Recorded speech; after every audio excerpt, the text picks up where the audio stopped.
there's value for money both in terms of, you know, your own advancement, your own career, your own future sort of financial security and your own future career, but it's also value for money for the society that you live in. You need, within a society, you do need a sizable majority of educated or professional or people sort of geared towards a profession or a vocation, and what the cuts and the rise in tuition is going to do is essentially restrict university to a very narrow to a very narrow group of people. And, you know, those people are just as much entitled to go to university as anyone else, but what it means is that a whole load of people aren't going to get to go to university, and they may be just as suited to an academic experience and a professional life, professional career, I mean. So, value for money, yes, it definitely is, but we should do everything we can to maintain that. I believe that since there's the opportunity to get a loan, of course, not every family has the financial background, but it is a major step to get yourself in debt.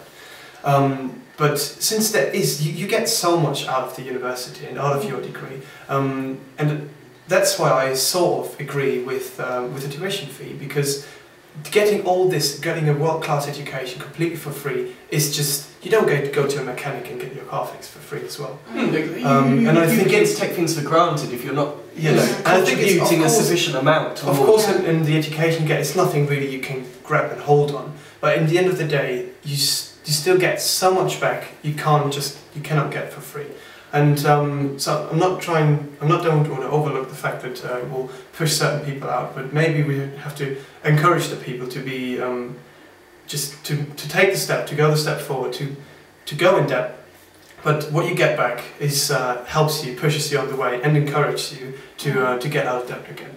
I think there's a very broad assumption in terms of sort of putting a price or a value on a degree or on university experience that people go to university to get a highly paid job. I think that's a fallacy. I think too many people rest their whole argument on this idea that, well, you're going to get in debt, but it's worth it. Well, it's a bit of a fetish of the government, isn't it? That people are going to become magnificently qualified in the sciences, in maths, and these are the kind of areas that we should be concentrating on. Well, it's true, and the thing is from an ideological perspective, is that, you know, science, maths, STEM subjects as they're called, medicine, dentistry, physics, they are traditionally the subjects which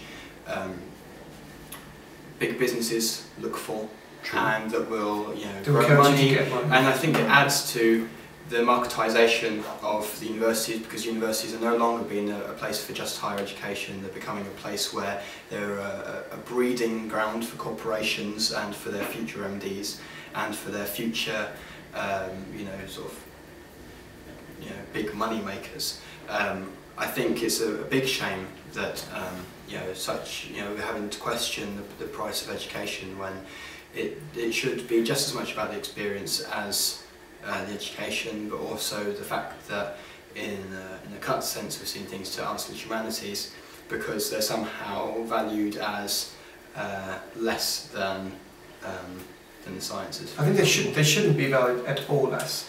But you can't say that you take, so for example, more education for one course than another. That you say, if I'm going to be a doctor, I'll pay more, because if I do literature, I'll pay less.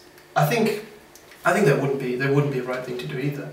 I think it should be definitely the same amount, or definitely equally. It's equally both important. Yeah, I'd agree with that, but I don't think that you can put a price on that at all. We have to put a price on it somehow. Someone have to say, someone have to meet in the middle.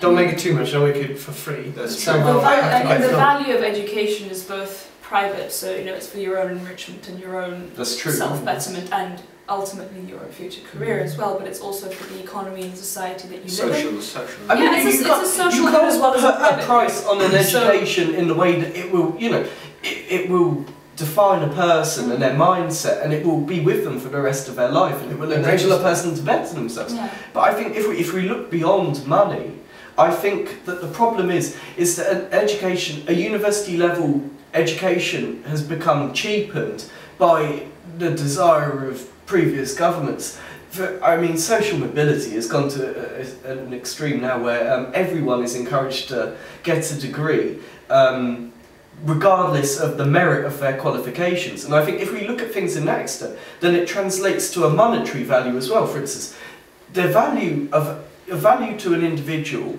and the value for, you know, what they've paid for it, say a good 20, 30 years ago, of a university education which would have them set up for life in very good jobs, has in a way been cheapened by the, you know, this desire to send people to university, and there is a flood of graduates in the work market now who can't find work because they've been encouraged to go to university without any foresight as to what they would do. They would go to university and say, I'll think about it when I'm there, I will go to university. Fair enough for the experience, but end up not ultimately enriched as a result of it.